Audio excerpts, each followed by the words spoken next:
Ceci est un hexaèdre régulier, c'est-à-dire un parallélépipède rectangle dont toutes les arêtes sont égales.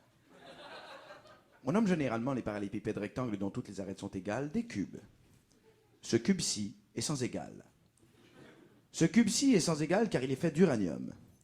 L'uranium n'est pas vendu dans les dépanneurs car l'uranium est radioactif. Les produits radioactifs peuvent causer le cancer. Les cigarettes aussi. Les cigarettes ne sont pas radioactives, elles peuvent donc être vendues dans les dépanneurs.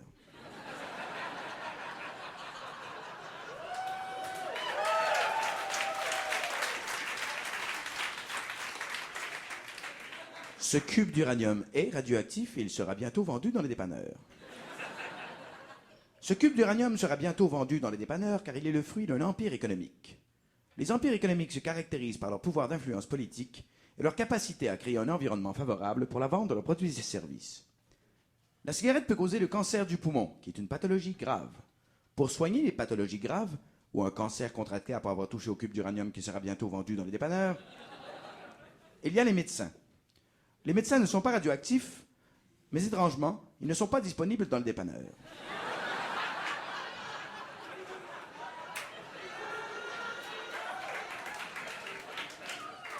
Les médecins ne sont pas disponibles dans le dépanneur car ils font partie du système de santé publique. Le système de santé publique est financé par les taxes et impôts perçus par l'État. Les services publics nuisent à l'initiative privée. Le peu de place accordée à l'initiative privée complique la mise en marché des médecins dans les dépanneurs.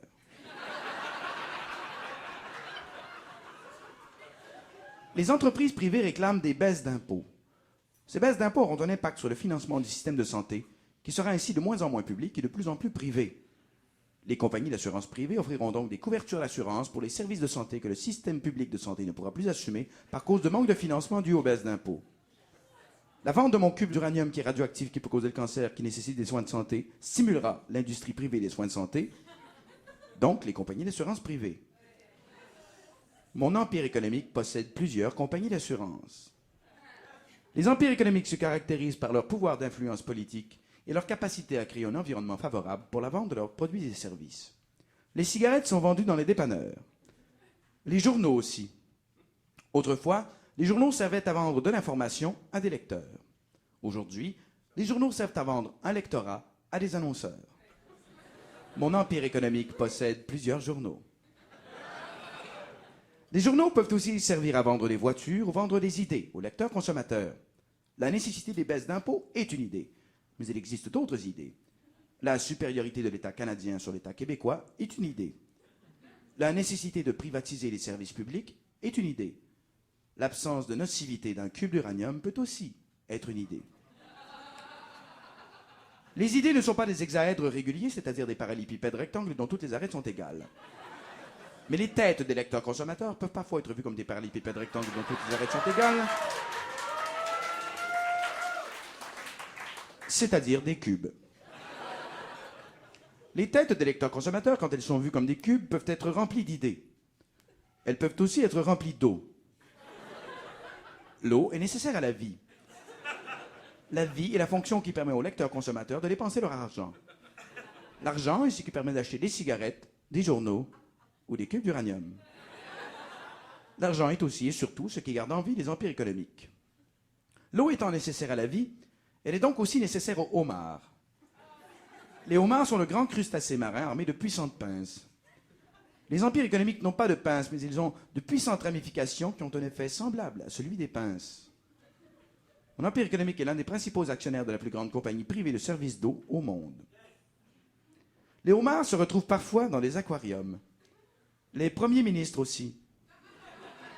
Mon empire économique a plusieurs premiers ministres du Canada dans son aquarium. Il y eut autrefois Pierre Elliott Trudeau, et maintenant Brian Mulroney et Jean Chrétien, dont la fille France a épousé mon fils André, qui sont liés à mon empire économique. L'actuel premier ministre du Canada, Paul Martin, est un ancien vice-président de mon empire. Daniel Johnson, l'ex-premier ministre du Québec, est également un ancien vice-président de mon empire.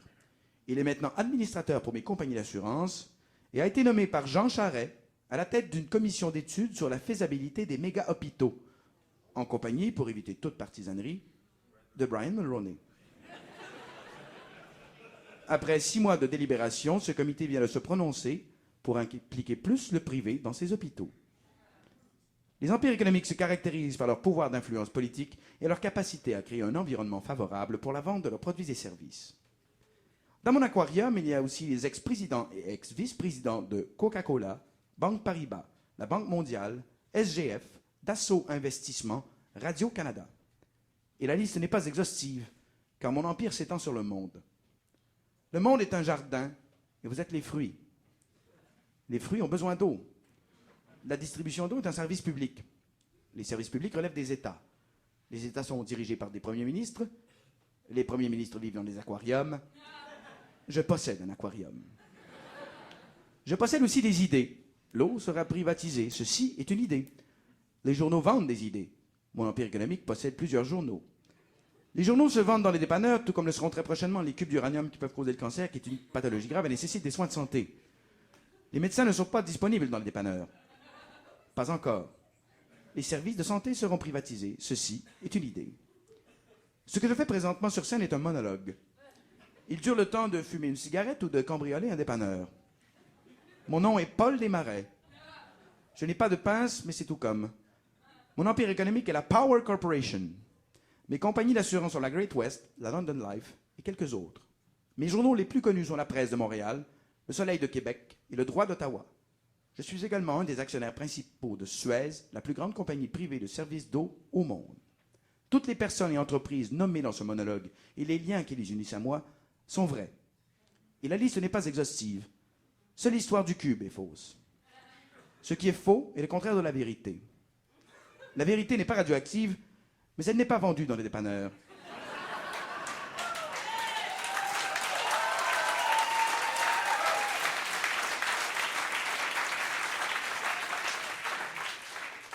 Les journaux sont vendus dans les dépanneurs et ils disent ma vérité. Seule l'histoire du cube est fausse. Mais si tel est le désir de la famille Desmarais, l'histoire du cube d'uranium sera vraie, elle aussi, un jour.